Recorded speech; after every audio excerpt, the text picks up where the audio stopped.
जय माता दी दोस्तों। नवरात्रि में यह संकेत मिलते ही तुरंत समझ जाना माँ दुर्गा आपसे बहुत प्रसन्न है। नवरात्रि में 9 दिन माँ दुर्गा की पूजा विधि विधान के साथ करने से व्यक्ति की सभी मंगल कामनाएं जरूर पूर्ण होती हैं। नवरात्रि के समय को बहुत ही महत्वपूर्ण और पवित्र माना गया है। इस दौरान लोग माँ भगवती को प्रसन्न करने के लिए तरह तरह के जतन करते हैं। वैसे तो माँ सभी को आशीर्वाद देती हैं, लेकिन अक्सर कई लोगों के मन में सवाल उठता है कि उनकी पूजा से देवी माँ प्रसन्न है या नहीं, या पूजा सफल हुई है या नहीं। आपको बता दें कि माँ शक्ति के 9 दिनों तक चलने वाले उपवास और पूजा आराधना में कुछ ऐसे संकेत मिलते हैं जिससे यह समझा जा सकता है कि आपकी पूजा सफल हो गई है और माता रानी आपसे प्रसन्न है और जल्दी ही आपके घर में खुशियों का आगमन होने वाला है। अगर आप चाहते हैं माता रानी की कृपा आप सभी पर हमेशा बनी रहे तो शिव शक्ति शिवाय चैनल को सब्सक्राइब, वीडियो को लाइक करें और कमेंट में जय माता दी जरूर लिखें। नंबर 1, नवरात्रि के दौरान मिट्टी के पात्र में जौ उगाने का भी विधान है। माना जाता है कि यदि नवरात्रि के दौरान आपके द्वारा उगाए गए जौ सही ढंग से उगते हैं तो यह एक बहुत ही शुभ संकेत माना जाता है। इसके अलावा जौ के बीच में एक दो सफेद रंग के भी जौ का उगना माता रानी की कृपा का संकेत माना जाता है। इसका अर्थ है कि माँ दुर्गा आपके पूजा पाठ से प्रसन्न हुई हैं। नंबर 2, नवरात्रि में आपके घर में 9 दिनों तक अखंड ज्योत बिना किसी बाधा के जलती है तो इसका अर्थ माना जाता है कि माँ दुर्गा की आपसे प्रसन्न है। बहुत जल्द आपके घर में खुशियों का आगमन होने वाला है। नंबर 3, यदि किसी व्यक्ति को नवरात्रि के पवित्र अवधि में सपने में माँ दुर्गा के किसी भी रूप के दर्शन होते हैं तो यह एक शुभ संकेत है। माँ भगवती कन्या, सुहागन महिला या किसी सुहागन वृद्धा के रूप में आपको स्वप्न में दिखाई दे सकती हैं।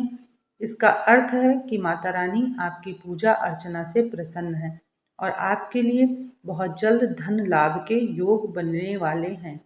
नंबर 4, नवरात्रि के दौरान पूरे घर में हंसी खुशी का माहौल बना रहे और किसी से वाद विवाद ना रहा हो, तो सभी सदस्य परस्पर रह रहे हों या परिवार में एक दूसरे के साथ अच्छा मेल मिलाप हो तो समझ जाएं माता दुर्गा आपसे प्रसन्न है।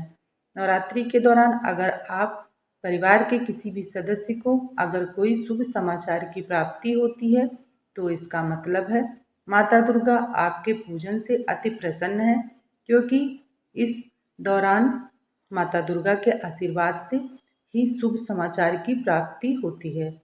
नंबर 5, नवरात्रि के दिनों में आपके सुबह अपने आप ब्रह्म मुहूर्त में उठ जाएं या बिना किसी अलार्म के अपने आप ही सुबह आंख खुल जाए। आंख खुलते ही आपका मन बहुत खुश और शांत हो और माँ की भक्ति करने का, मंदिर जाने का या पूजा पाठ करने का मन करे, तब आप समझ जाइएगा कि देवी माँ आपकी भक्ति से संतुष्ट हैं और माँ जल्द ही आपकी ज़िंदगी खुशियों से भर देंगी। नंबर 6, अगर आपके घर के आंगन में बार बार गाय आ रही है तब ये भी माँ दुर्गा की तरफ से एक संकेत माना जाता है कि आपके घर के द्वार पर खुशियों का आगमन होने वाला है और आपको अच्छी खबर मिलेगी, क्योंकि गाय में सभी देवी देवता विराजमान हैं। अगर आपके घर भी गाय आ रही है तो उसको भगाएं नहीं, बल्कि खाना और पानी जरूर खिलाएं। इससे माँ बेहद प्रसन्न होंगी। इस कार्य से माँ बहुत प्रसन्न हो जाएंगी और आपकी झोली में खुशियाँ ही खुशियाँ भर देंगी। नंबर 7, अगर आपको सुबह के समय कोई भी छोटी कन्या लाल वस्त्र पहने दिखाई देती है तब समझ जाइएगा कि साक्षात माँ दुर्गा ने आपको दर्शन दे दिए हैं। छोटी कन्या देवी माँ का स्वरूप होती हैं। अगर आपको भी सुबह सुबह कोई ऐसी कन्या दिखे तब आपका पूरा दिन बहुत अच्छा और खुशहाल जाएगा और सारे काम बन जाएंगे। नंबर 8, नवरात्रि में पूजा के दौरान शंख बजाने के समय उसकी ध्वनि अगर तेजी से गूंजती है तो इसका मतलब यह है कि आपके घर माता रानी आने वाली हैं। साथ ही सुख समृद्धि की भी प्राप्ति होने वाली है। नंबर 9, मंदिर में अगर आपको गुड़हल का फूल मिल जाए तो यह बहुत अच्छा संकेत माना जाता है। इसका मतलब यह है कि आपके जीवन में आ रही सभी परेशानियों का अब अंत होने वाला है और माँ दुर्गा की कृपा रहने वाली है। नंबर 10, अगर नवरात्रि के दौरान उल्लू दिख जाए तो यह बेहद शुभ माना जाता है। ऐसा कहा जाता है कि माता रानी आपसे खुश है और आपके घर जल्दी ही खुशियों का आगमन होने वाला है। साथ ही आपकी कोई मनोकामना पूरी होने वाली है। नंबर 11, नवरात्रि में घर में चारों तरफ गंगा जल छिड़के और धूप दीप से माँ की भक्ति को दोगुना कर दें। मान्यता यह है कि इस संकेत को मिलने के बाद यह कार्य करने से माँ दुर्गा का विशेष आशीर्वाद प्राप्त होता है। नोट: यह जानकारी जन रुचि को ध्यान में रखकर दी जा रही है। इस वीडियो में दी गई जानकारी ज्योतिषियों, धर्म ग्रंथों और धार्मिक मान्यताओं और पंचांगों के आधार पर है। इस वीडियो में दी गई जानकारी का उद्देश्य आपको बेहतर सलाह देना है।